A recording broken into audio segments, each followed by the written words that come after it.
Chapter 14. The Raving Prisoner and the Mad One.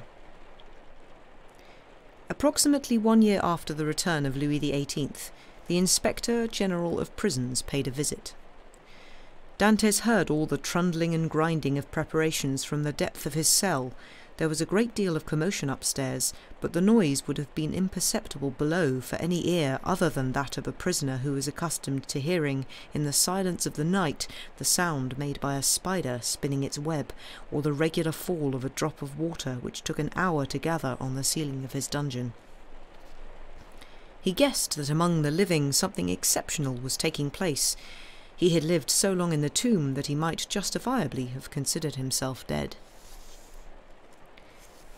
In the event, the inspector was visiting the rooms, cells and dungeons, one after the other. Several prisoners were questioned, those who had earned the goodwill of the governors by their mild manner or sheer stupidity. The inspector asked them how they were fed and any demands that they might have to make. They replied unanimously that the food was execrable and they demanded their freedom. The inspector then asked if they had anything else to say to him. They shook their heads. What can any prisoner have to ask for apart from his freedom? The inspector turned around with a smile and said to the governor, "I can't think why they oblige us to make these pointless visits. When you have seen one prisoner, you have seen 100. When you have heard one prisoner, you have heard 1,000. It is always the same old song, badly fed and innocent. Have you got any others?" "Yes, we have the mad or dangerous prisoners, whom we keep in the dungeons." "Very well," the inspector said, with an air of profound weariness. "We had better do the job properly. Let's go down to the dungeons." "One moment," said the governor. "We should at least get a couple of men to go with us. Sometimes the prisoners, if only because they are sick of life and wish to be condemned to death, commit vain and desperate acts. You might be a victim of such an attempt." "Then take some precautions," said the inspector. They sent for 2 soldiers and began to go down a flight of stairs that was so foul-smelling, so filthy and so mildewed that even to pass through the place simultaneously offended one's sight, hampered one's breathing and assaulted one's nostrils. "Who in hell's name can live here?" the inspector asked, stopping halfway. "The most dangerous of conspirators, against whom we have been warned as a man capable of anything." "He is alone?" "Indeed he is." "How long has he been here?" "For about a year."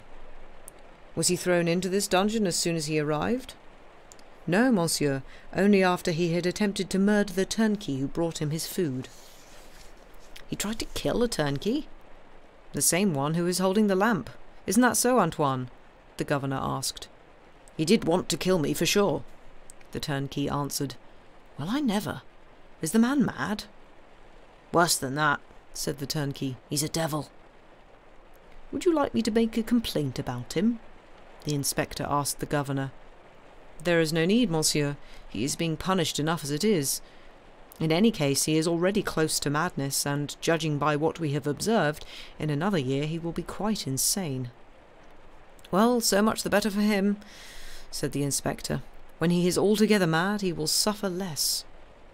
As you can see, this inspector was a man of the utmost humanity, and altogether worthy of the philanthropic office with which he had been entrusted. "You are right, monsieur," said the governor.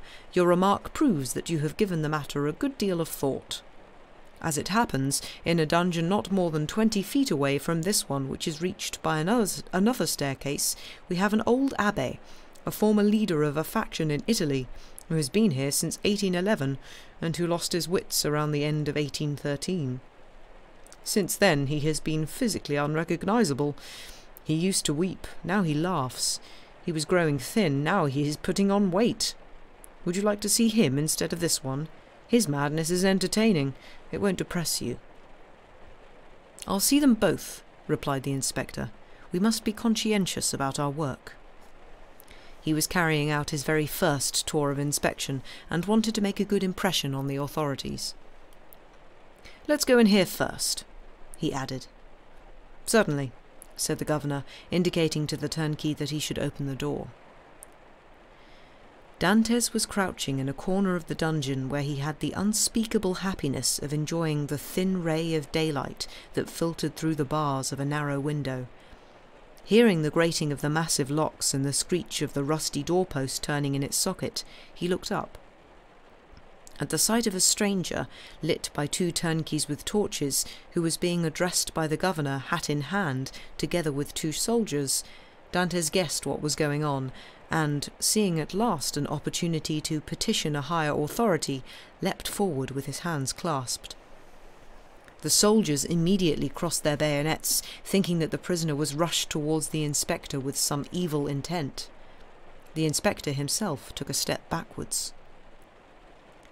Dantes realized that he had been depicted as someone dangerous, so he summoned up a look that expressed the utmost leniency and humility, and spoke with a kind of pious eloquence that astonished everyone, in an attempt to touch the heart of his visitor.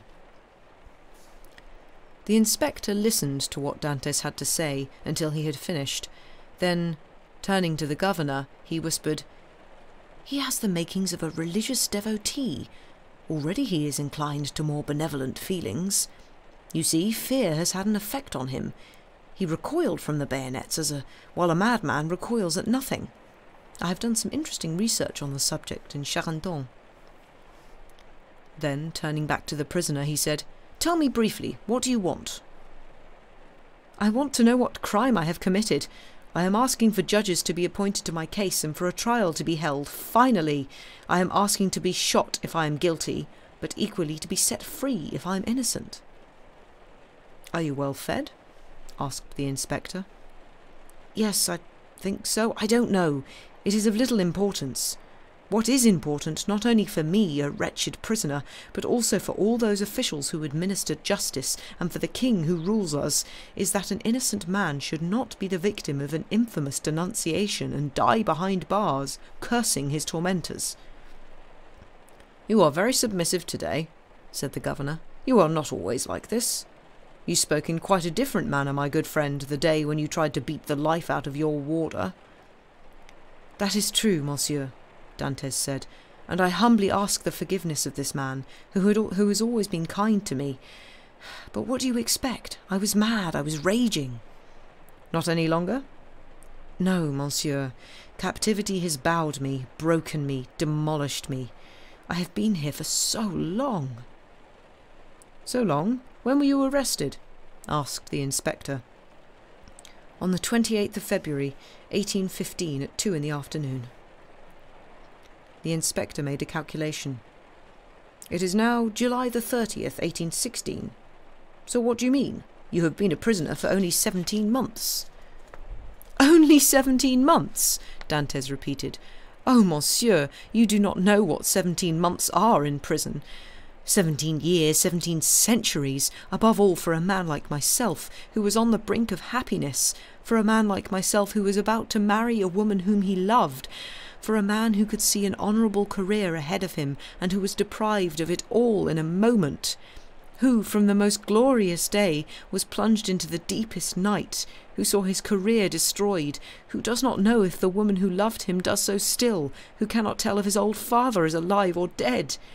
17 months of prison for a man accustomed to the sea air, to a sailor's independence, to space, immensity, infinity. Monsieur, 17 months of prison is more than enough punishment for all the crimes reviled by the most odious names known to the tongues of men. Have pity on me, monsieur, and beg for me, not indulgence, but firmness, not a pardon, but a verdict. A judge, monsieur, I ask only for a judge. An accused man cannot be refused a judge." "Very well," the inspector said. "We shall see." Then, turning to the governor, "Truly, I feel sorry for the poor devil. When we go back upstairs, you must show me his detention order." "Certainly," said the governor, "but I think that you will find some dreadful charges against him." "Monsieur," Dantes continued, "I know that you cannot yourself make the decision to have me released, but you can pass on my requests to the authorities. You can start an inquiry. You can have me brought to judgment. All I ask is to be judged. Let me be told what crime I have committed and what sentence I have been given, because, you understand, uncertainty is the worst of torments." "Enlighten me," said the inspector. "Monsieur," Dantès exclaimed, "I can see from the sound of your voice that you feel for me. Please tell me to hope." "That I cannot do," the inspector replied. "All I can promise is that I shall examine your dossier." "Oh, in that case, monsieur, I am free! I am saved!" "Who ordered your arrest?" the inspector asked. "Monsieur de Villefort," Dantès replied. "You may see him and consult with him." "Monsieur de Villefort has not been in Marseille for the past year, but in Toulouse." "Ah, that does not surprise me now," Dantès murmured. "My sole protector has left." "Did Monsieur de Villefort have any reason to hate you?" the inspector asked. "None at all, monsieur. He was well disposed towards me." "So I can rely on any notes he may have left on your case, or which he may give me?" "Fully." "Very well. Be patient." Dantès fell to his knees, raising his hands to heaven and asking God to protect this man who had descended into his prison like our Saviour going down to deliver the damned from hell. The door closed, but the hope that the inspector had brought with him remained locked in Dantès' dungeon. "Do you wish to see the committal record straight away?" the governor asked, "or to go to the abbé's dungeon?" "Let's have done with the dungeons at once," the inspector replied. "If I were to go back into daylight, I might lose the resolve to carry on with this dreary task." "This prisoner is not like the last one. You will find his folly makes you less melancholy than the other's reason." "What kind of folly is it?" "A rare one. Indeed, he believes himself to be the owner of a vast fortune. In the first year of his imprisonment he made the government an offer of 1,000,000 francs if they would set him free. The second year it was 2,000,000, the third 3, and so on upwards. He is now in his 5th year of imprisonment, so he will ask to speak to you privately and offer you 5,000,000. "Well, well, that certainly is curious," said the inspector. "What is the name of this millionaire?" "Abbé Faria." "Number 27?" said the inspector. "This is it. Open up, Antoine." The turnkey obeyed, and the inspector strained to see into the dungeon of the mad abbé, as the prisoner was usually known. A man was lying in the middle of the room, in a circle drawn on the ground with a piece of plaster from the wall, almost naked, his clothes having fallen into tatters. He was drawing very precise geometrical lines in the circle, and appeared as absorbed in solving his problem as Archimedes when he was killed by one of Marcellus's soldiers. He did not even look up at the noise made by the opening of the cell door, but only appeared to become aware of something when the beams of the torches cast an unfamiliar light on the damp ground where he was working. Then he turned around and was astonished to see that a group of people had just come down into his dungeon.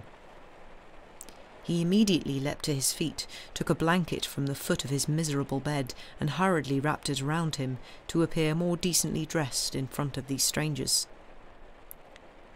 "What requests do you have?" the inspector asked, not varying his set question. "I, monsieur?" the abbé replied in astonishment. "I have no requests." "You do not understand," the inspector continued. "I am a representative of the government with responsibility for visiting prisons and listening to the prisoners' demands." "Ah, in that case it's another matter," the abbé exclaimed, livening up. "I hope we shall come to some understanding." "You see," the governor whispered, "isn't it just as I predicted?" "Monsieur," the prisoner continued, "I am Abbé Faria, born in Rome, 20 years secretary to Cardinal Rospigliosi. I was arrested early in 1811, not quite sure why, and since then I have demanded my freedom from the Italian and French authorities." "Why from the French authorities?" the governor asked.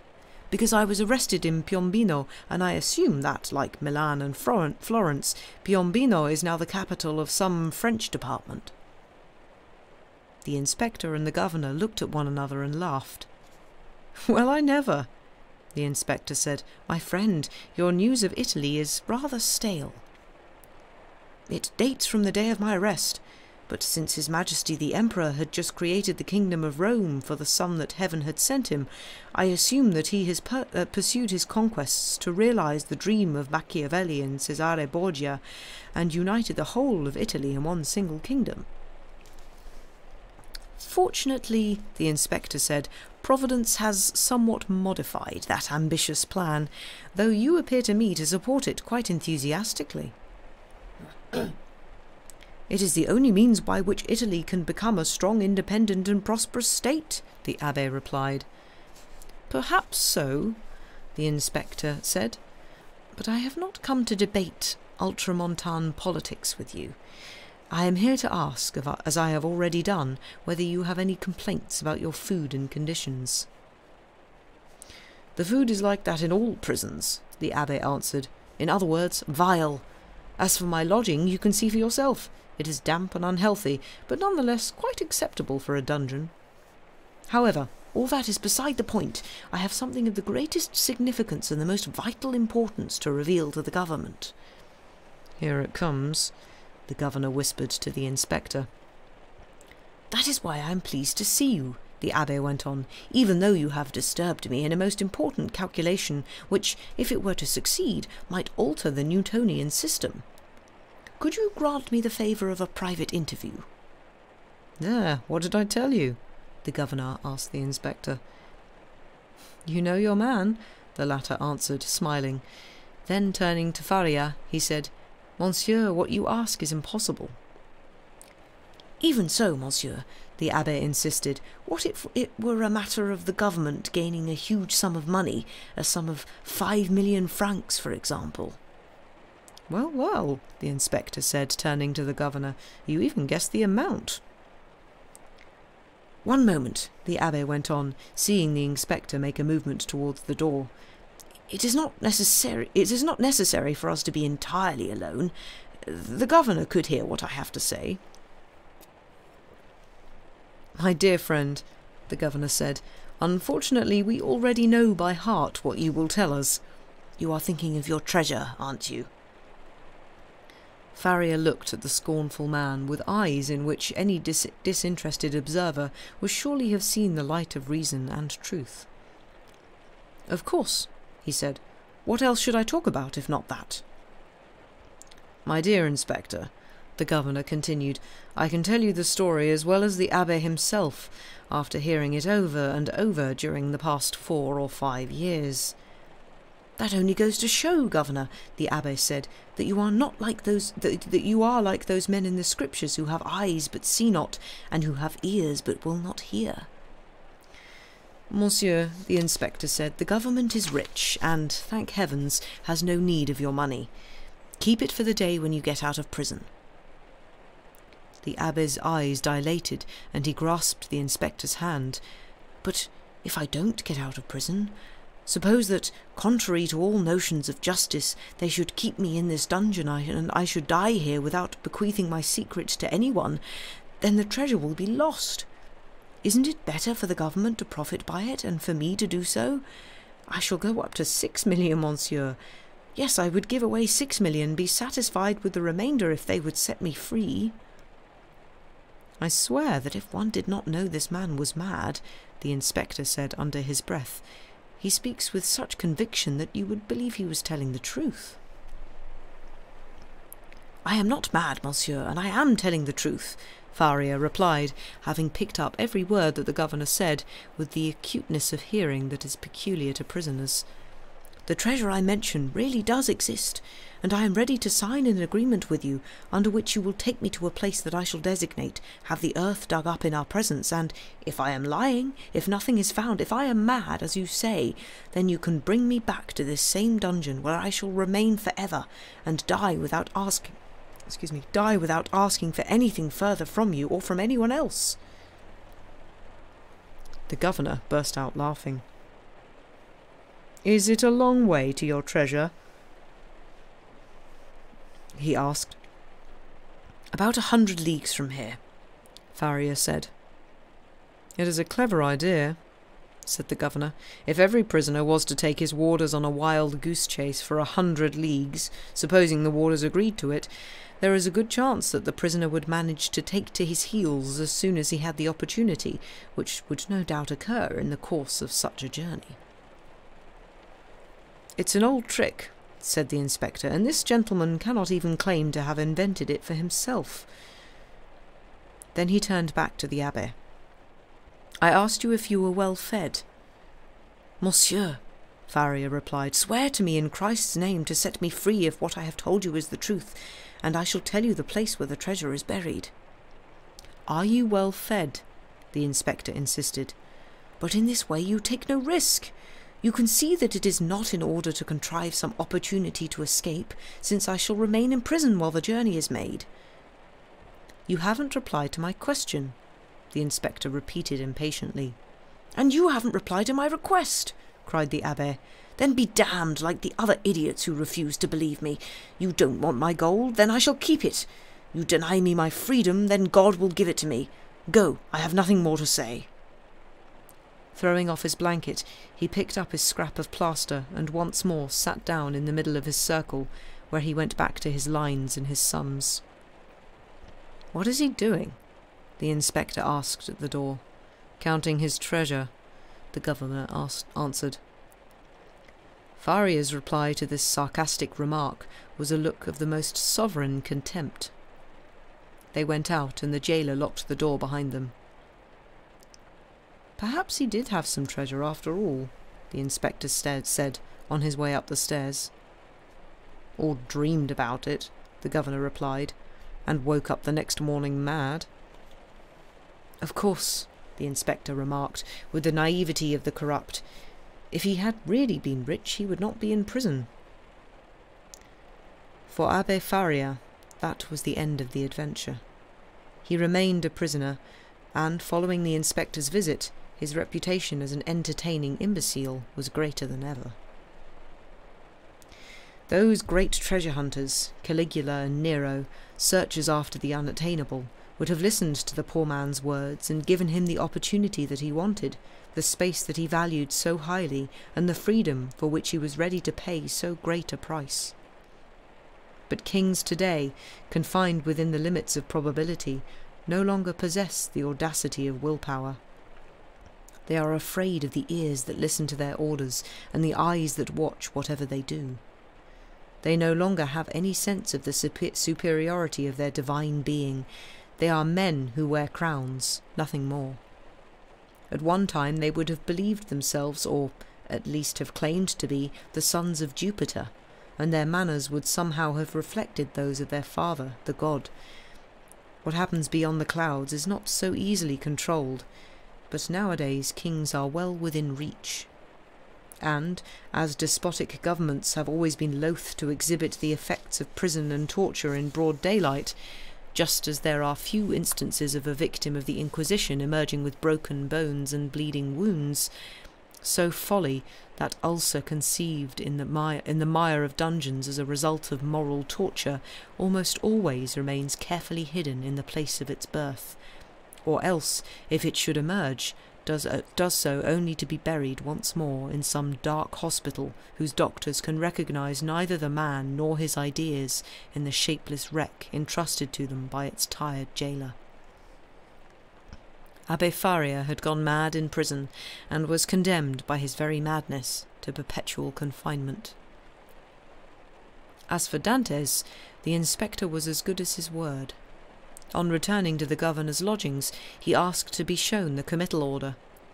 The note on the prisoner was couched in the following terms: Edmond Dantès, fanatical Bonapartist, played an active role in the return from Elba, to be kept in solitary confinement under the closest supervision. This note was in a different handwriting and ink from the rest of the order, proving that it had been added after Dante's imprisonment. This accusation was too precise to allow any latitude for discussion, so above the words, which were bracketed together, the inspector wrote, "No action." The visit had in a sense revived Dantès. Since his arrival at the prison he had forgotten to count the days, but the inspector had given him a new date, which Dantes had not forgotten. Behind him, with a piece of plaster that had fallen from his ceiling, he wrote on the wall, July the 30th, 1816. From that time on, he made a mark every day, so that he would no longer lose track of the passage of time. The days went by, then weeks, then months. Dantes waited. He had begun by setting a limit of a fortnight on his release. If the inspector were to devote half the concern that he had appeared to feel to pursuing the matter, then a fortnight should be enough. When that time had expired, he decided that it had been ridiculous of him to think that the inspector would have taken up his case before returning to Paris. Since he could not return to Paris until the end of his tour of inspection, which might last a month or two, he gave himself 3 months instead of a fortnight. When the 3 months had passed, he found consolation in a different argument, with the result that he allowed 6 months. But when the 6 months were over, adding up all the days, it appeared that he had waited for 10.5 months. Nothing in these 10 months had changed in the conditions of his imprisonment. He had received no encouraging news, and when he questioned his jailer, the man remained silent as usual. Dantes began to doubt the evidence of his senses, to think that what he had taken for a memory was nothing more than an hallucination, and that the ministering angel who had appeared to him in his prison had flown in on the wings of a dream. A year later the governor was transferred. He had been appointed to manage the fort at Ham, and took with him several of his subordinates, including Dantes's jailer. A new governor arrived. It would have taken him too long to learn the names of his prisoners, so he asked only to be told their numbers. There were 50 furnished rooms in this frightful lodging-house. Its inhabitants were called by the number of the one that they occupied, and the unfortunate young man was no longer called by his first name Edmund, or his family name Dantes. He became number 34.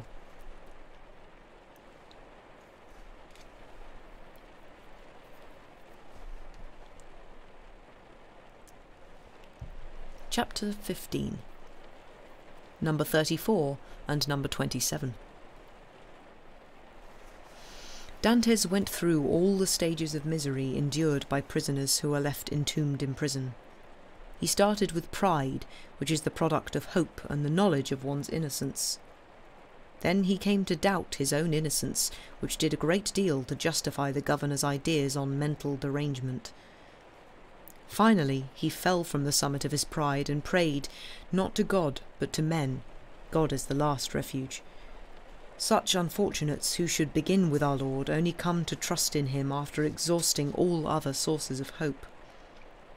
So Dantes prayed to be removed from his dungeon and put in another, even one that was deeper and darker.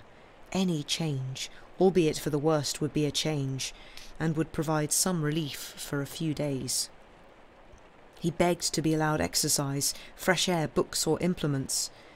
None of these requests was granted, but he continued to make them for all that.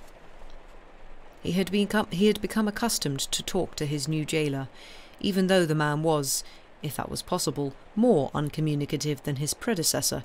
It was still a pleasure to speak to another human being, however dumb. Dantes talked to hear the sound of his own voice. He had tried talking to himself when he was alone, but that frightened him. Often, in the days of his freedom, Dantes had been alarmed at the idea of the obscure revels and terrifying camaraderie of those prison cells where vagabonds, bandits, and murderers share their base pleasures. But he came to wish that he might be thrown into one of those holes, so that he could catch sight of some other face apart from that of his impassive jailer who refused to speak. And he dreamed of a convict's life, the shameful uniform, the ankle chain, the branded shoulder. At least men in the galleys enjoyed the company of their fellows. They breathed fresh air and could see the open sky.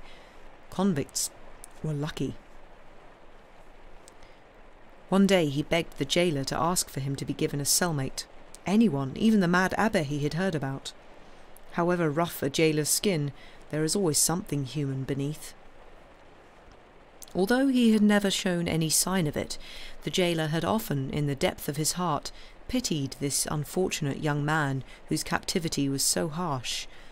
So he passed on number 34's message to the governor.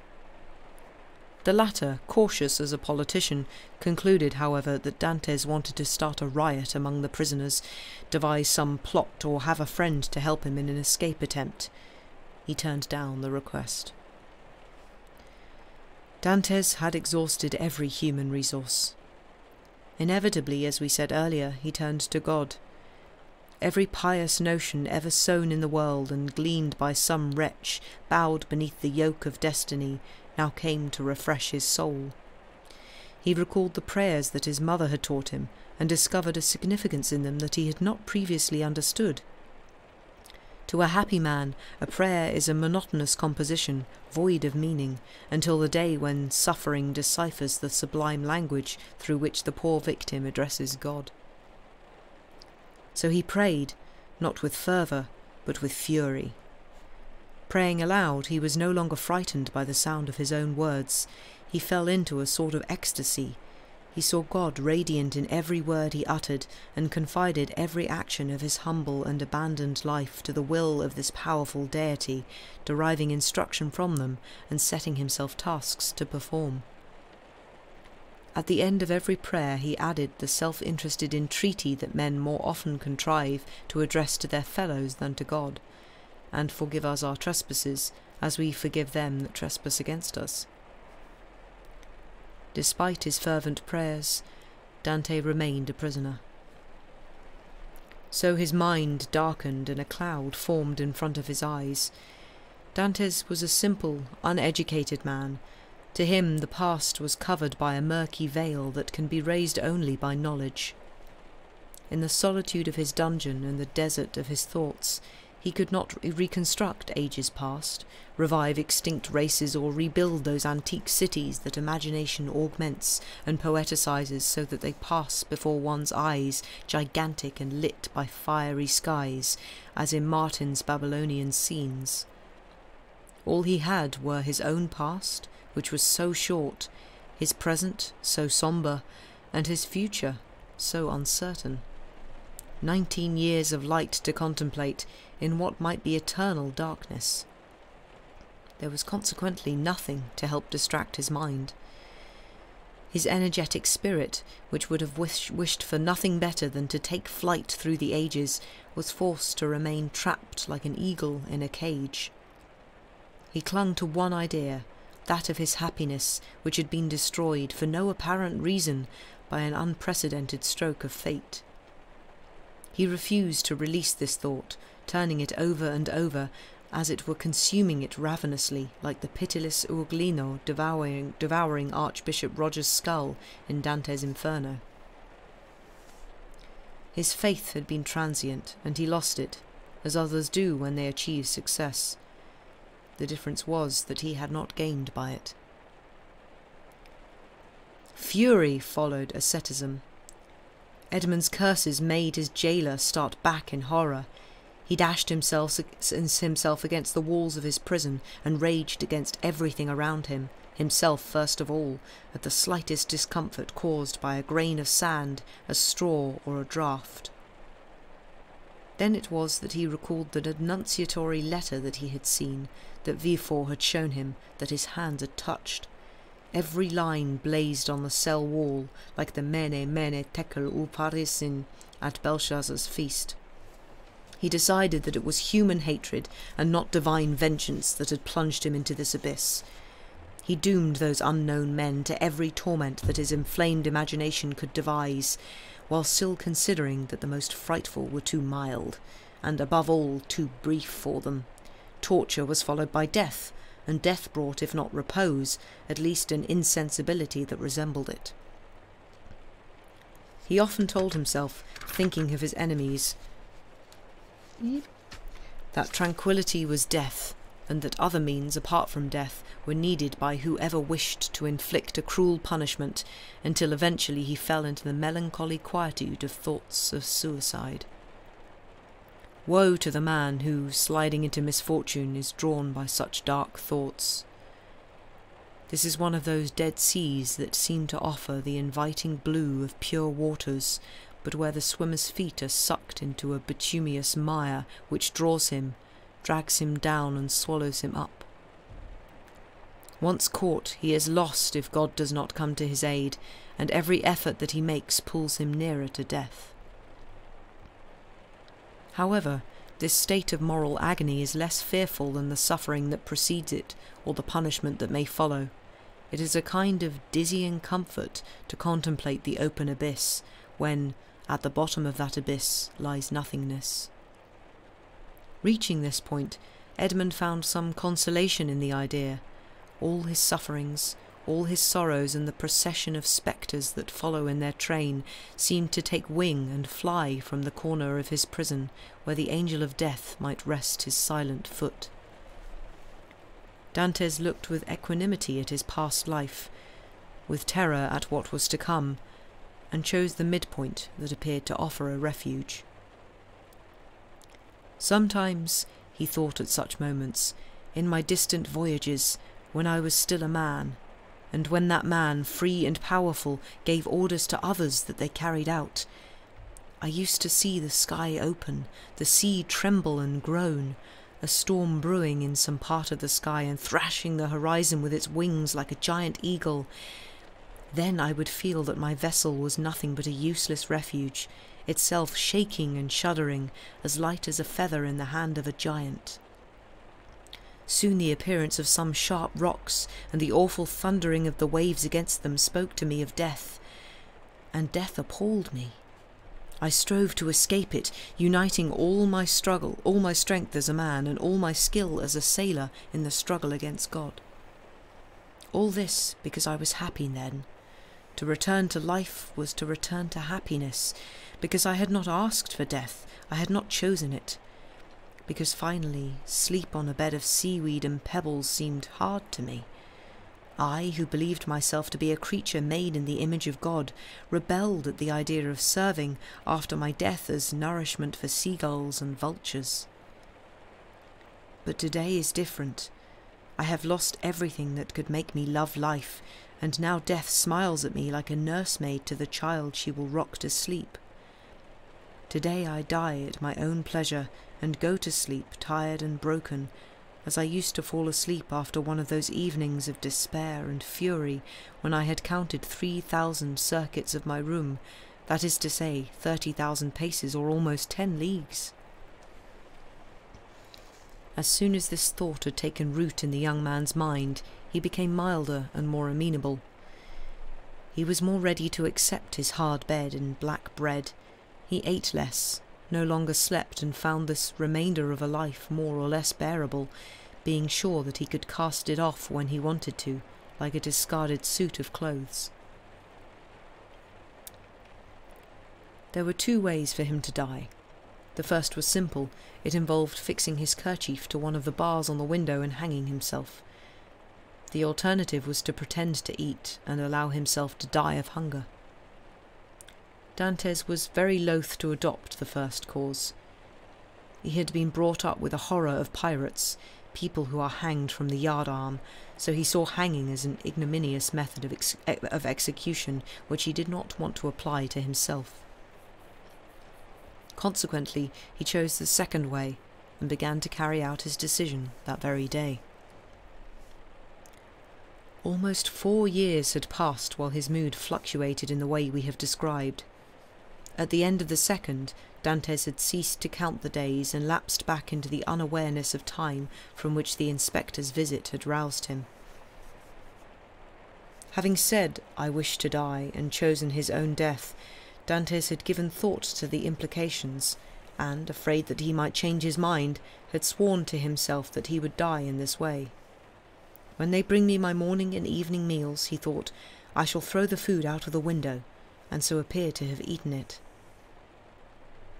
He did as he had promised.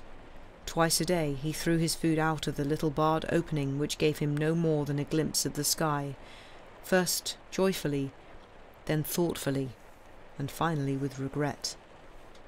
He had to remind himself of the oath he had sworn to find the strength to pursue this awful resolution. Seen with the eyes of hunger, this food, which had formerly disgusted him, appeared appetizing to look at and smelled exquisite. Sometimes he held the plate containing it for an hour in his hand, staring at the piece of rotten meat or repulsive fish and the mouldy black bread. The last instinct of survival struggled within him and occasionally defeated his resolve. At such times his dungeon seemed less dark and his situation less desperate. He was still young. He must be about 25 or 26, so he had roughly 50 years left to live, that is to say, twice as long as he had lived so far. In this vast expanse of time, how many different events might unlock the doors and break down the walls of the Château d'If and set him free? At such times he put his lips towards the meal that, like a deliberate Tantalus, he was snatching from his own mouth. But then he would remember the oath which his nature was too generous to break, for fear that he might end by despising himself. So, firm and implacable, he summoned up the little remnant of life that remained to him, until the day came when they brought him his supper, and he was too weak to get up and throw it out of the window. The next day he was unable to see, and could hardly hear. The jailer thought he was seriously ill. Edmund hoped for a quick death. So the day passed. Edmund felt himself overtaken by a numbing sense of drowsiness, which was not altogether unpleasant. The cramps in his stomach had died down, and his burning thirst had calmed. When he closed his eyes, he saw a host of brilliant lights, like those will-o'-the-wisps that hover at night over marshlands. This was the twilight of that unknown country known as death. Suddenly, in the evening at about 9 o'clock, he heard a dull sound on the wall beside which he was lying. So many verminous creatures used to make noises in the prison that Edmund had gradually become accustomed to sleeping through them. But this time, either because his senses were heightened by abstinence, or because the noise really was louder than usual, or because at this final moment everything acquires some importance, Edmund raised his head so that he could hear better. It was a regular scratching that seemed to suggest a huge claw or powerful teeth, or else the tapping of some implement on the stones. Weak as he was, the young man's brain was struck by an ordinary notion which is constantly present in a prisoner's mind: freedom. This noise came so aptly at the moment when, for him, every noise was about to cease, that he felt God must finally be taking pity on his suffering, and sending him this noise to warn him to stop on the edge of the grave above which his foot was already poised. Who knows? Perhaps one of his friends, one of those beloved beings about whom he had thought so much that his mind was worn out with it, might be concerned for him at this moment and trying to lessen the distance between them. No, Edmund must surely be mistaken. This was one of the hallucinations that hover around the doors of death. However, he kept listening to the noise. It lasted about 3 hours, then he heard a sort of crumbling sound and the noise ceased. A few hours later it resumed, louder and nearer. Edmund was already interested in this burrowing that kept him company. Then, suddenly, the jailer came in. In the week since he had decided to die, and for the 4 days since he had begun to carry out his plan, Edmund had not spoken a word to the man, had not replied when he asked what Edmund thought was the matter with him, and had turned his face to the wall when he was too closely observed. But today the jailer might hear the dull grating sound, become alarmed by it and take steps to end it, thus perhaps upsetting that flicker of hope, the very idea of which delighted Dantes in his last hours. The jailer was bringing his lunch. Dantes raised himself on his bed and, in as loud a voice as he could muster, began to talk about everything, about the poor quality of the food he was given and the coldness of the dungeon, muttering and complaining so that he would have an excuse to speak louder. He tried the patience of the jailer, who had actually requested clear broth and fresh bread that day for his sick prisoner and was bringing them to him. Fortunately, he imagined that Dantes was delirious. He put the food down on the miserable rickety table where he usually left it and went out. As soon as he was free to do so, Edmund joyfully went back to listen. The noise had become so clear that the young man could now hear it easily. "There's no doubt about it," he thought.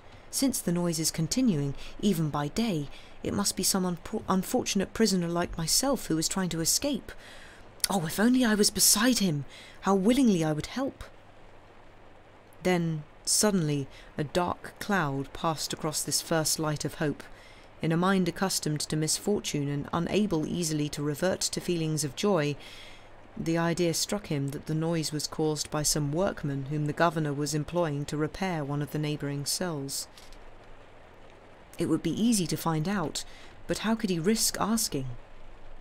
Of course, he could just wait for the jailer to come, ask him to listen to the noise and judge his reaction. But if he were to satisfy his curiosity in this way, might he not sacrifice some more precious interest for a very short-lived gain? Unfortunately, Edmund's head was an empty vessel, deafened by the buzzing of a single idea. He was so weak that his mind drifted like a whiff of smoke and could not fasten on a single thought. He could only see one way to sharpen his wits and recover the lucidity of his judgment. He turned towards the still steaming broth that the jailer had just put down on the table, got up, staggered over to it, took the cup, raised it to his lips and drank down the liquid that contained with an unspeakable sensation of well-being.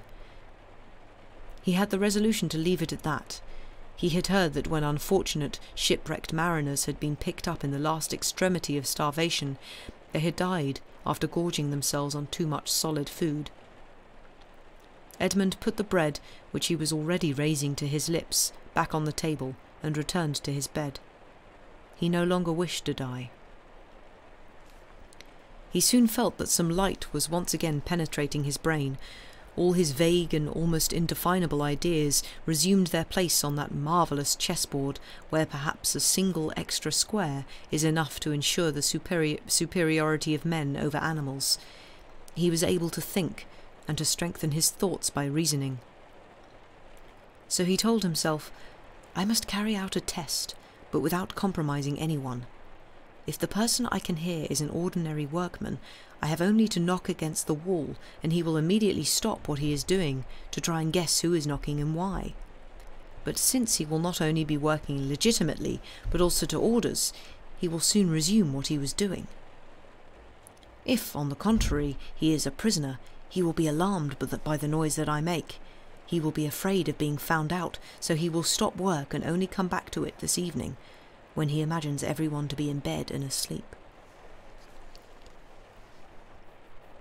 Edmund got up again. This time his legs were steady and his eyes could see clearly. He went over to a corner of the cell, took out a stone that had been loosened by the damp, and came back in order to tap it against the wall at the very point where the echoing sound was loudest. He knocked 3 times. At the first knock, the noise stopped, as if by magic. Edmund listened intently. An hour passed, then 2, but no further sound could be heard. He had created a total silence on the far side of the wall. Full of hope, he ate a few crumbs of the bread, swallowed some mouthfuls of water, and, thanks to the powerful constitution with which nature had endowed him, was more or less restored to himself. The day went by and the silence continued. Night came, and the noise had still not resumed. "It's a prisoner," Edmund thought with inexpressible joy. At this, his mind began to race and life returned to him with all the more force for having something to exercise it upon. The night passed without him hearing the slightest sound. That night, Edmund did not close his eyes. Daylight returned and the jailer came in with more food.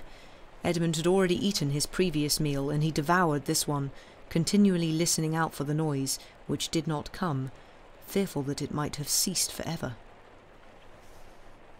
He walked 10 or 12 leagues around his dungeon, spending whole hours shaking the iron bars on his window to restore his limbs the strength and elasticity that they had lost over a long period without exercise. In short, preparing himself for the struggle with whatever fate had in store for him, like a wrestler flexing his arms and rubbing his body with oil before he enters the ring. Then, between these periods of feverish activity, he listened to hear if the sound had returned, growing impatient with the caution shown by this prisoner who had not guessed that it was another like himself who had disturbed him in his efforts to escape, another prisoner whose eagerness to be free was at least as great as his own. 3 days went by, 72 deadly hours which he counted minute by minute. Finally, one evening when the jailer had just paid his final visit, when Dantes pressed his ear to the wall for the 100th time, he thought that a barely perceptible scratching echoed in his head as it rested against the silent stones. Dantes moved back to compose his whirling brain, walked a few times round the room, then put his ear again to the same spot. There was no doubt. Something was happening on the other side. The prisoner had recognized the danger of his earlier method and had changed it. Certainly, in order to carry on the work in greater security, he was using a lever instead of a chisel. Encouraged by the discovery, Edmund decided to come to the assistance of this indefatigable workman. He began by moving his bed, behind which he judged that the burrowing was taking place, and looked around for some object which he could use to chip away at the wall, dig out the damp cement, and eventually dislodge a stone. But he could see nothing. He had no knife or other cutting implement, no metal except iron bars, and he had tested these bars often enough to know that they were firmly set, and it was not even worth the effort of trying to loosen them. His only furniture was a bed, a chair, a table, a bucket and a pitcher. Certainly there were iron brackets on the bed, but they were fixed to the wood with screws. It would take a screwdriver to turn these and take off the brackets. There was nothing on the table and chair. The bucket had once had a handle, but it had been removed.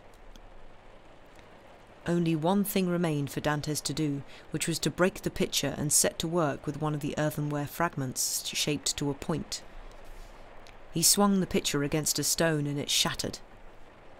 He chose 2 or 3 pointed fragments and hid them in his mattress, leaving the rest scattered around on the floor. The breaking of the pitcher was too natural an occurrence for it to arouse any comment.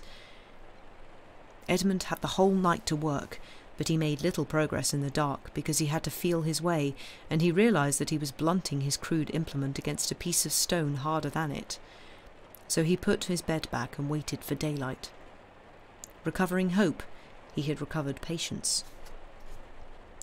Throughout that night he listened, hearing the unknown miner continue his subterranean burrowing. Day came and the jailer entered. Dantes told him that, the evening before, while he was taking a drink straight from the pitcher, it had slipped out of his hands and broken on the ground. The jailer went off, grumbling, to get a new pitcher, without even bothering to take away the pieces from the previous one. He returned a few moments later, told the prisoner to be more careful, and then left. Dantes was overjoyed at hearing the sound of the bolt which previously used to make his heart sink every time it slammed shut. He listened to the noise of footsteps fading, and, when it died away, hurried over to his bed and pulled it aside. By the dim light of day that entered the dungeon, he could see that he had achieved nothing by his efforts the night before, because he had attacked the stone itself instead of the plaster around it. This plaster had been softened by damp. With a thrill of joy, Dantes saw that fragments of it could be removed. Admittedly, these fragments were so small as to be almost invisible, but after half an hour, even so, Dantes had scraped away roughly a handful. A mathematician could have calculated that after some 2 years' work, provided he did not encounter the solid rock, it would be possible to dig out a passage 2 feet across and 20 feet deep. Realizing this, the prisoner regretted not having devoted the long hours that had already passed ever more slowly to this task, instead of wasting them in hope, prayer, and despair. However slow the work, how much he would have achieved in the 6 or so years that he had spent buried in this dungeon. The idea fired him with renewed enthusiasm. Over the next 3 days, taking extraordinary care to avoid discovery, he managed to remove all the plaster and expose the stone. The wall was composed of rubble which had been strengthened in places by blocks of hewn stone. He had almost loosened one of these blocks, and now he had to shift it in its socket. He tried to do so with his nails, but made no impression, and the fragments of the pitcher which Dantes pushed into the gaps in the hope of using them as a lever broke when he tried to do so. After an hour of fruitless effort, he got up, perspiring with anguish. Was he to be defeated at the very start? Would he have to wait, helpless and inactive, for his neighbour to do everything, when the man himself might become discouraged? Then an idea occurred to him, and he stood there, smiling. Of its own accord, the sweat dried on his forehead. Every day the jailer brought Dantes his soup in a tin pot. This pot contained soup for him and for another prisoner, because Dantes had noticed that it was always either full or half empty, depending on whether the turnkey had started his rounds, giving out the food, with Dantes or with his fellow prisoner. The pot had an iron handle. It was this iron handle that Dantes coveted, and would have paid for it if required to do so with 10 years of his life. The jailer poured the contents of the pot into Dantes's plate. After eating his soup with a wooden spoon, Dantes would wash the plate so that it could serve the same purpose each day. In the evening, Dantes put his plate on the floor, halfway between the door and the table. As he came in, the jailer stepped on the plate and broke it into 1,000 pieces. This time, he had nothing to reproach Dantes with. He had been wrong to leave his plate on the floor, admittedly, but the jailer had been wrong not to look where he was walking. So he merely grumbled. Then he looked around to see where he could pour the soup. As Dantes had only that one plate, there was no alternative. "Leave the pot," Dantes said. "You can collect it when you bring me my dinner tomorrow." This advice appealed to the jailer, since it saved him the trouble of going back upstairs, then down and back up again. He left the pot. Dantes shuddered with joy. This time he eagerly ate the soup and the meat which, as is customary in prisons, was put in with the soup. Then, after waiting for an hour to make sure that the jailer did not change his mind, he moved his bed, took the pot, slipped the end of the handle between the stone block which he had scraped clean of plaster and the surrounding rubble, and began to lever it. A slight movement in the stone proved to him that he was succeeding, and indeed, after an hour, the stone had been removed from the wall, leaving a gap more than 1.5 feet in diameter. Dantes carefully swept up all the plaster, distributed it around the corners of the cell, scraped at the greyish earth with a splinter from his jug, and covered the plaster in earth. Then, wanting to take full advantage of this night in which chance, or rather the ingenuity of the scheme that he had dreamt up, had delivered so precious an implement to him, he continued to dig eagerly. At dawn he replaced the stone in its hole, pushed his bed against the wall and lay down on it. His breakfast consisted of a piece of bread. The jailer came in and put it on the table. "What? Aren't you bringing me a new plate?" Dantes asked. "No," said the turnkey. "You break everything. You smashed your jug, and it's your fault that I broke your plate. If all the prisoners were responsible for as much damage, the government couldn't keep up with it. We are leaving you the pot, and your soup will be poured into that. In this way, perhaps you won't destroy everything around here." Dantes raised his eyes to heaven and joined his hands in prayer under the blanket. This piece of iron which he had been allowed to keep aroused a more profound wave of gratitude towards heaven in his heart than he had experienced in his previous life from the greatest blessings that had descended upon him. However, he had noticed that, since he himself had started to work, the other prisoner was no longer digging. No matter, this was no reason to give up his efforts. That evening, thanks to his new implement, he had extracted more than 10 handfuls of stone filling, plaster and mortar from the wall. When the time came for the jailer's visit, he straightened out the twisted handle of the pot and put the receptacle back in its usual place.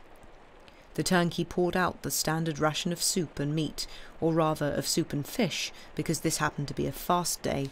3 times a week the prisoners were given a meatless diet. That would have been another way of counting time, if Dantes had not long ago given up measuring it. Then, after pouring out the soup, the turnkey went out. This time Dantes wanted to ascertain whether his neighbour had in fact stopped working. He listened. All was as silent as it had been during the 3 days when the work was interrupted. Dantes sighed. His neighbour was clearly suspicious of him. However, he did not give up and continued to work throughout the night. But after 2 or 3 hours of digging, he came up against an obstruction. The iron had ceased to cut, but slid across a flat surface. Dantes felt the object with his hands and realized that he had hit a beam. It ran across, or rather entirely blocked, the hole that Dantes had started to dig. Now he would have to dig over or under. The poor young man had not foreseen this obstacle. "Oh, my God, he cried. "I have prayed so often to you that I hoped you might have heard me. After having deprived me of freedom in life, O God, after having deprived me in the calm of death, when you had recalled me to life, have pity on me. Do not let me die in despair." "Who is it that speaks of God and despair at one and the same time?" asked a voice which seemed to come from beneath the earth, and which, muffled by the darkness, sounded on the young man's ears with a sepulchral tone. Edmund felt his hair rise on his head and shuffled back, still kneeling. "Ah!" he exclaimed, "I can hear a man's voice." For the past 4 or 5 years, Edmund had heard no one speak except his jailer, and to a prisoner, a jailer is not a man, but a living door added to the oak door of his cell, and a bar of flesh joined to his bars of iron. "In heaven's name," Dantes cried, "whoever spoke, speak again, even though your voice terrified me. Who are you?" "Tell me who you are," the voice demanded. "An unfortunate prisoner," Dantes said, not at all unwilling to reply. "Of what country?" "France. And your name?" "Edmund Dantes. Profession?" "Seaman." "How long have you been here?" "Since February the 28th, 1815. "What was your crime?" "I am innocent." "But what were you accused of?" "Conspiring for the return of the Emperor." "What? The return of the Emperor? Is he no longer on the throne, then?" "He abdicated in Fontainebleau in 1814 and was exiled to the island of Elba." "But what of yourself? How long have you been here, if you know nothing of all that?" "Since 1811. Dantes shuddered. This man had been 4 years longer in prison than he had. "Very well. Do not dig any more," the voice said, speaking rapidly. "Just tell me at what level is the hole that you have dug." "At ground level." "How is it concealed?" "Behind my bed." "Has your bed been moved since you were in the cell?" "Not once." "What is outside your cell?" "A corridor." "Which leads where?" "To the courtyard." "Alas!" the voice exclaimed. "Heavens above, what is the matter?" Dantes cried. "The matter is that I have made a mistake, that the inaccuracy of my drawings led me astray, that I am lost for not having a compass, and that a deviation of the thickness of a line on my plan was equal to 15 feet on the ground, and that I mistook the wall where you have been digging for that of the castle." "But then you would have come out on the sea." "That is what I wanted." "Suppose you had succeeded?" "I should have plunged into it and swum for one of the islands in the vicinity of the Château d'If, either the Isle de Dôme or the Isle de Toulon, even the coast itself, and then I should have been saved." "Would you have managed to swim so far?" "God would have given me strength, but for now all is lost." "Lost?" "Yes. Seal up your hold carefully, stop working on it, take no notice of anything, and wait for me to contact you." "Who are you? At least tell me who you are."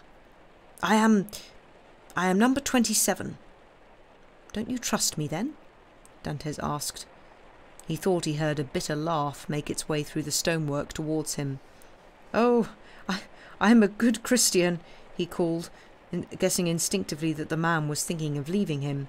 "I swear on Christ's name that I would allow myself to be killed rather than give away a hint of the truth to your jailers and mine.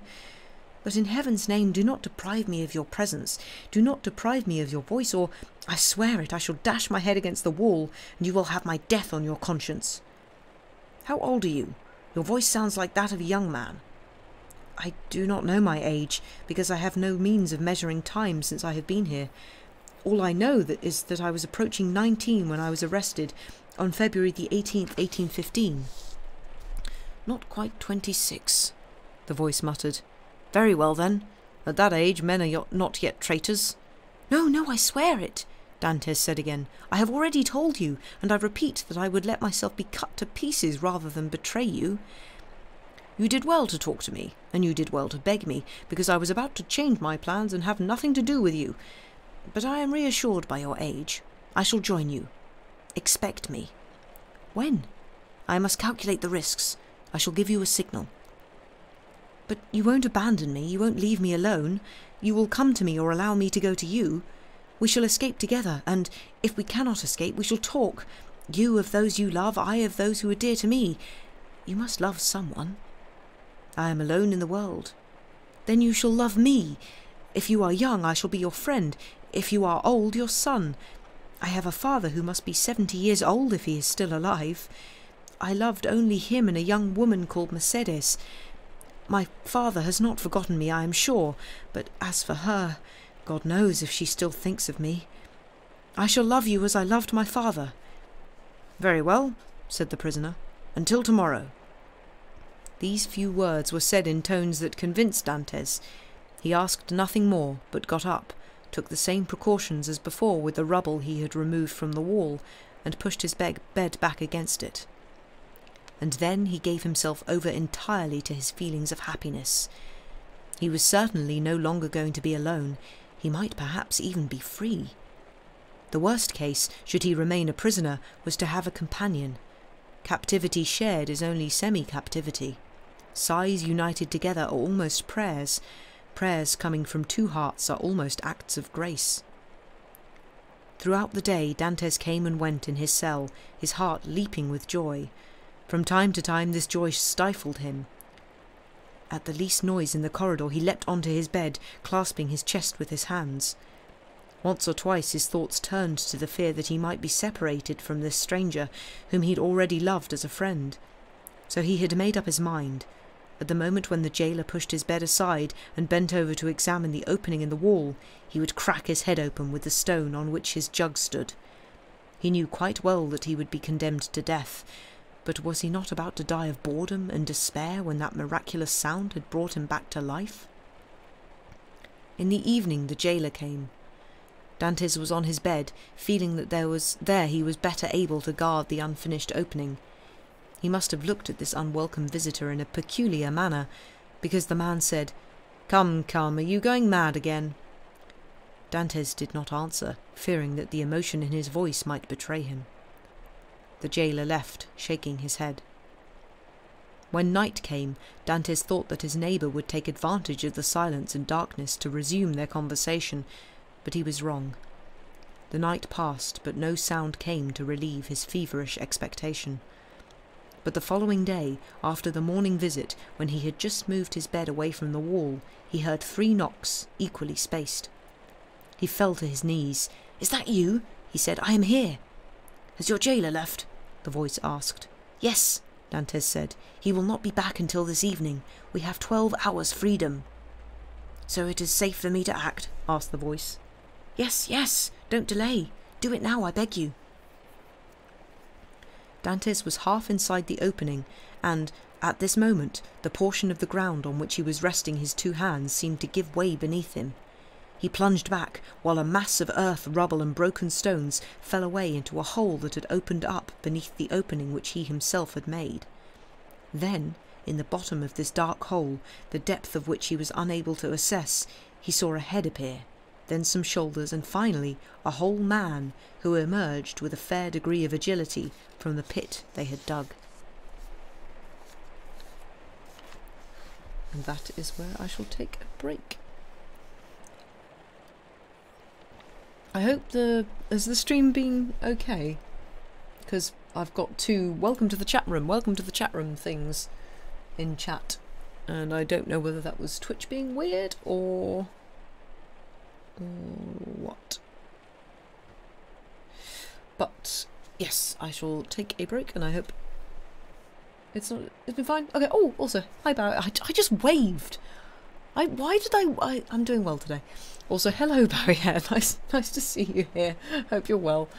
And yes, now you know that I wave at my computer screen when people turn up and chat. But yes, everybody go, have a break, do whatever you need to do, and I shall see you back in about 5 minutes.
And we're back.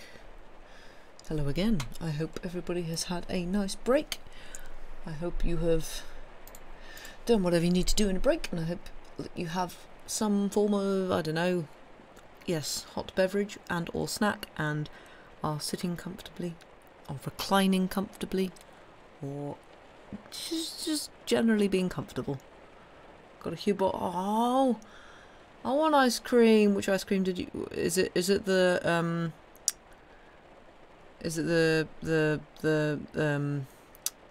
whatever the mint one is called, the Ben and Jerry's one, or is it Viennetta? Might be Viennetta. It's double-decker ice cream. Are you just going and like? You should get that one soon. Yes, I want to try it. I haven't tried it yet. Oh yeah, I haven't actually. Okay. Now I want ice cream. I think, yeah, I was going to say, it's buying whatever the shops have cheap, yeah, which ends up you being sort of, you taking like a tour through various ice creams in the local shops. Which isn't a bad thing at all. But I now have a cup of tea. Excuse slurping. It's a very hot cup of tea. But yes, I shall continue. Oh yeah, you had cream egg ice cream the other day. So this is now a ice cream recommendations channel. We will be rebranding. It's kind of, I guess it's sort of on brand, chill literacy. It's cold. Chill's cold, I guess. But exactly, hardly need to rebrand at all. Exactly. Yeah, I think I'll probably go until tea recommendations next. Oh god, that's a long list. Lots of good tea recommendations. Yeah, I'll probably go till. I'll probably read one more chapter, I imagine, because they seem to be fairly long. Go until maybe 11 or just after 11, because, yeah, as I say, I need my sleep, and also my voice is a little bit tired. Good enough for a whole stream or 5. Yeah, true. We definitely want to do more of those kind of just hangout streams like the one we did it just before Christmas. Yeah, maybe make them like a monthly thing, or a like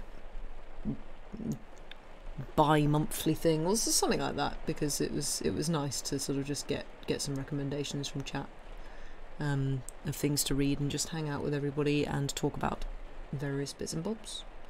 So I guess we might do that at some point. But for now, I shall continue. Let me see how many pages this next chapter is. Oh, okay. Maybe 2 chapters then. How long is this next one? Oop. Blip. Blip. Blip. Oh, blimey. Blip. Yeah, maybe. See how we go. Chapter 16. An Italian Scholar. Dantes embraced this new friend for whom he had waited so long and with such impatience, and drew him over to the window so that the faint light that seeped from outside into the cell would illuminate his face. He was short in stature, with hair whitened by suffering more than by age, a penetrating eye hidden beneath thick grizzled brows, and a still black beard that extended to his chest. The leanness of his face, which was deeply furrowed, and the firm moulding of his features implied a man more accustomed to exercise his spiritual than his physical faculties. This newcomer's brow was bathed in sweat. As for his clothes, their original form was impossible to make out, for they were in tatters. He appeared to be at least 65, although some agility in his movements suggested that he might be younger than he appeared after his long captivity. He showed a kind of pleasure on receiving the young man's effusions. For a moment, a soul chilled to its depth seemed to be heated and to melt in contact with the other's ardour. He thanked him with some warmth for his cordiality, though he must have been deeply disappointed at finding another dungeon where he had expected to find freedom. "First of all," he said, "let us see if we can disguise the traces of my entry from your jailers. All our future peace of mind depends on their not knowing what has happened." He bent down towards the opening, took the stone, which he lifted easily despite its weight, and put it back into the hole. "This stone was very crudely cut out," he said, shaking his head. "Don't you have any tools?" "Do you have any?" Dantes asked in astonishment. "I have made myself a few. Apart from a file, I have everything I need. Chisel, pliers, a lever." "I should be most curious to see these products of your patient efforts," Dantes said. "Well, to start with, here is a chisel." He showed him a strong, sharpened blade fixed in a beechwood handle. "How did you make that?" Dantes asked. "From one of the pegs from my bed. This is the tool with which I dug almost the whole of the passage that brought me here, roughly 50 feet. 50 feet! Dantes cried in a kind of terror. "Keep your voice down, young man, keep your voice down. They often listen at the prisoners' doors." "They know that I am alone." "No matter." "You are telling me that you dug 50 feet to reach me here?" "Yes, that is approximately the distance between my cell and yours. But I miscalculated the curve, not having any geometrical instrument with which to draw up a relative scale. Instead of a 40-foot ellipse, the measurement was 50 feet. As I told you, I was expecting to reach the outer wall, break through it, and throw myself into the sea.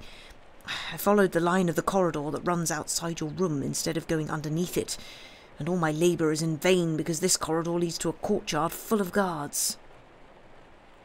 "True," said Dantes, "but this corridor only touches on one wall of my room, and there are 4 of them." "Of course, but to start with, one of them is solid rock. It would take 10 miners fully equipped 10 years' work to cut through it. This one here must be contiguous with the foundations of the governor's quarters. We should break into cellars which are clearly locked and be recaptured. The other wall— Wait a moment, what is beyond the other wall?"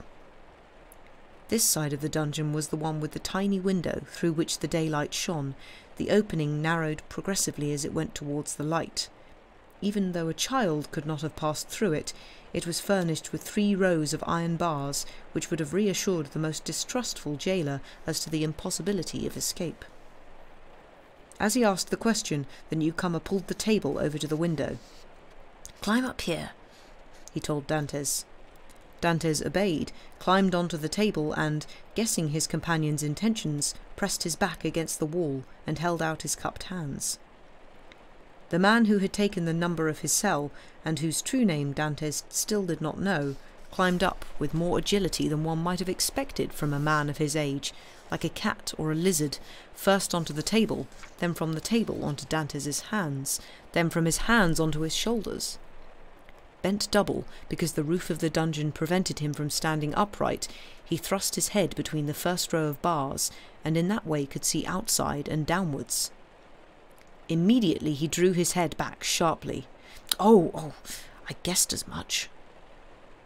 And he slipped down past Dantes onto the table and from there jumped to the ground. What did you guess?" the young man asked anxiously, jumping down after him. The old prisoner thought for a while, then said, "Yes, that's it. The 4th wall of your dungeon overlooks a gallery on the outside of the castle, a sort of walkway along which patrols can march or sentries keep watch." "Are you sure?" I saw the shako of a soldier and the tip of his rifle. I jumped back quickly because I was afraid he might see me." "Well?" Dantes asked. "You can clearly see that it is impossible to escape through your cell." "So what now?"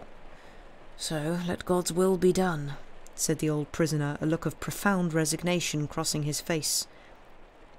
With a mixture of astonishment and admiration, Dantes looked at this man who, with such philosophical resignation, could give up the hope that he had nurtured for so long. "Now tell me who you are," Dantes said. "Why, yes, I will, if you like, and if it still interests you, now that I can no longer be of any use to you." "You can console me and support me, because you seem to me a person of exceptional strength." The abbé smiled sadly. "I am Abbé Faria. I have been a prisoner in the Château d'If since 1811, as you already know, but I spent 3 years before that in the fortress of Fenestrelle.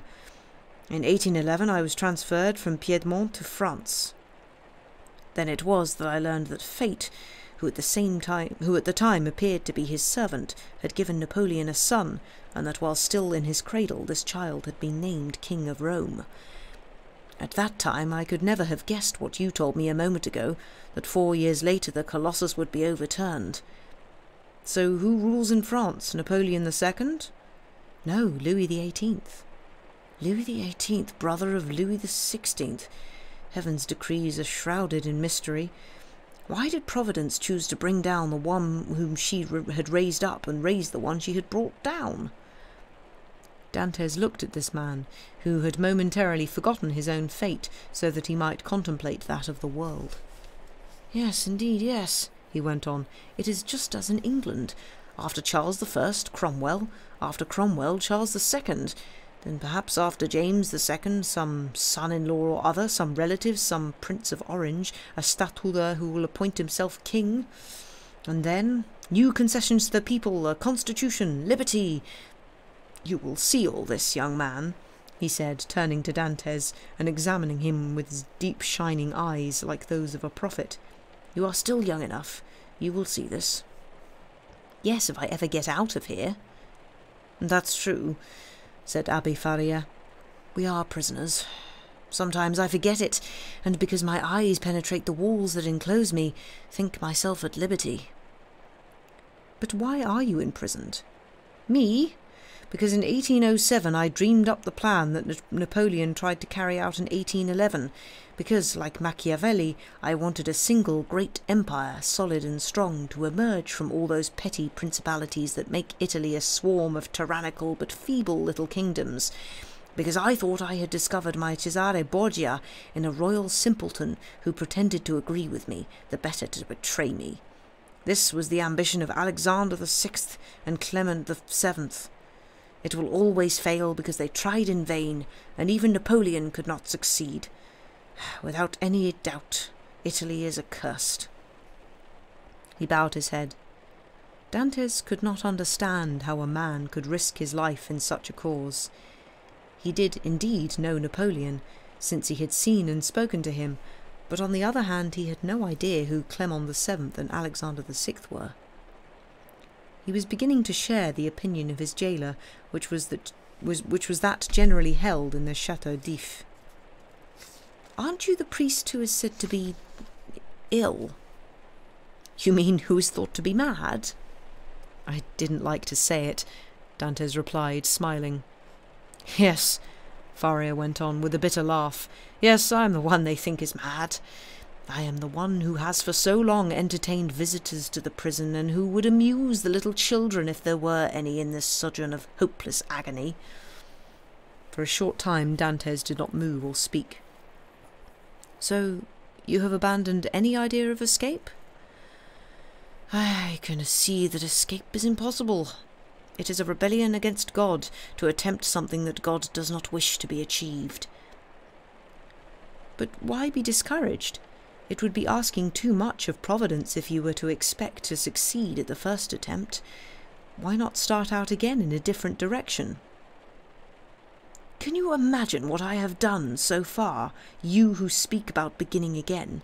Do you realize that it took me 4 years to make the tools that I have? Do you realize that for the past 2 years I have been digging and scraping in earth as hard as granite? Do you know that I have had to lay bare stones that I would never previously have thought I could shift, that whole days were spent in these titanic efforts, and that by the evening I was happy when I had removed a square inch of the old mortar, which had become as hard as the stone itself? Do you realize that to accommodate all the soil and all the stones that I dug up, I had to break through into a stairway and bury the rubble bit by bit in the stairwell, and that the well is now full, so that I could not fit another handful of dust into it? Finally, do you realize that I thought my labours were at an end, that I felt I had just enough strength to complete the task, and that God has now not only set back my goal, but removed it, I know not where? Oh, let me tell you and repeat it, I shall not take another step to try and regain my freedom, since God's will is for me to have lost it for ever." Edmund lowered his head, so that the man would not perceive that the joy of having a companion was preventing him from sympathizing as he should with the prisoner's torment at his failure to escape. Abbe Faria slumped down on Edmund's bed, while Edmund remained standing. The young man had never thought about escape. There are things that seem so impossible that one instinctively avoids them and doesn't even consider attempting them.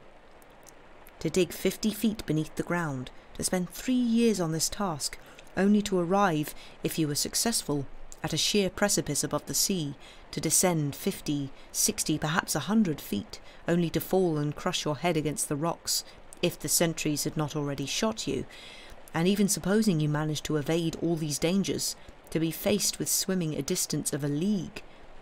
All this was too much for one not to resign oneself. And as we have seen already, Dantes had almost resigned himself to the point of death. But now that he had seen an old man clasping on to life with such energy and giving him the example of such desperate resolve, he started to reflect and to measure his courage. Another man had attempted to do something that he had not even thought of doing. Another, less young, less strong and less agile than himself, had succeeded, by sheer skill and patience, in acquiring all the implements he needed for this incredible task, which had failed only because of a failure of measurement. Someone else had done all this, so nothing was impossible for Dantes. Faria had dug 50 feet. He would dig 100. Faria, at the age of 50, had spent 3 years on the work. He was only half Faria's age. He could afford 6. Faria, the priest, the learned churchman, had not shrunk from the prospect of swimming from the Chateau d'If to the islands of Dôme, Ratonneau, or Le Maire.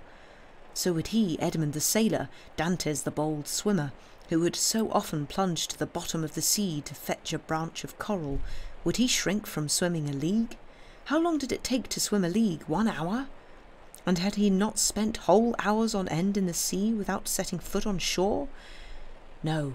Dantes needed only to be encouraged by example. Anything that another man had done or could have done, Dantes would do.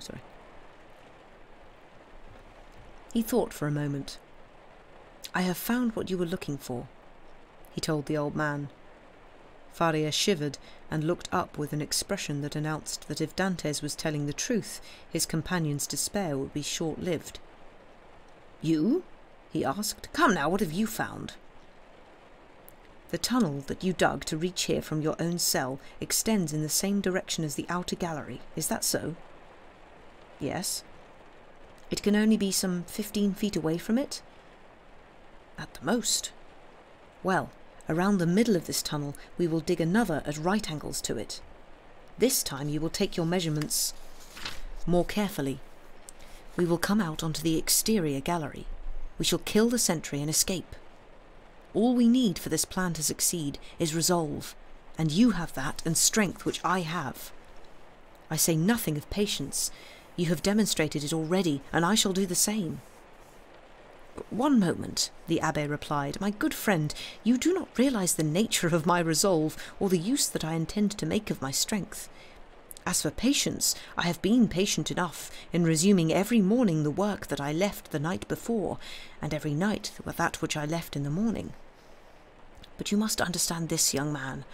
I thought that I was serving God by freeing one of his creatures who, being innocent, had not been condemned." "Well then," said Dantes, "what is different now? Have you found yourself guilty since you met me?" "No, and I do not wish to become so. Up to now I thought I was dealing only with things, but you are suggesting that I deal with men. I can cut through a wall and destroy a staircase, but I shall not cut through a man's breast and destroy his life." Dantes made a small gesture of surprise and said, "Do you mean that, when you might be free, you would be deterred by such considerations?" "What of you?" asked Faria.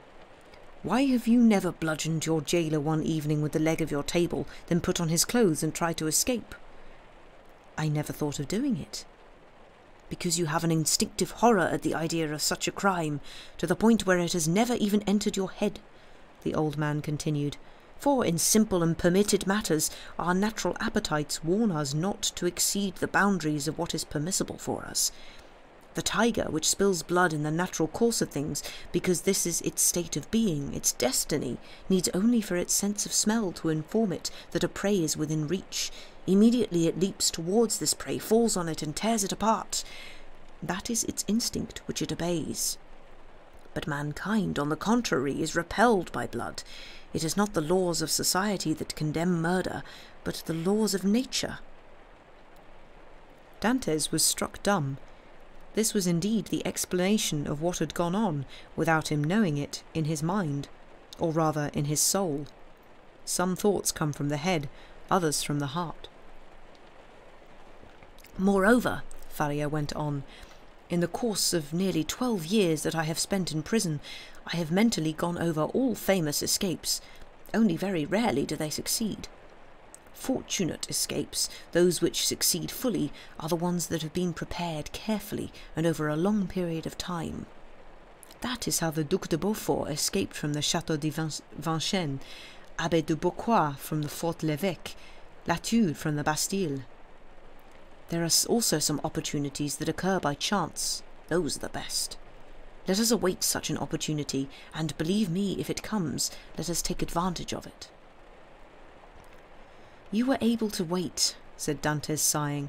This long labour occupied your every moment, and when you did not have that to distract you, you were consoled by hope. I did other things as well. What were they? I wrote or I studied. Do they give you paper, pens, and ink, then? No, said the abbé, but I make them for myself. You make paper, pens, and ink? Dantes exclaimed. Yes. Dantes looked admiringly at the man, but found it hard to credit what he was saying. Faria noticed this shadow of a doubt.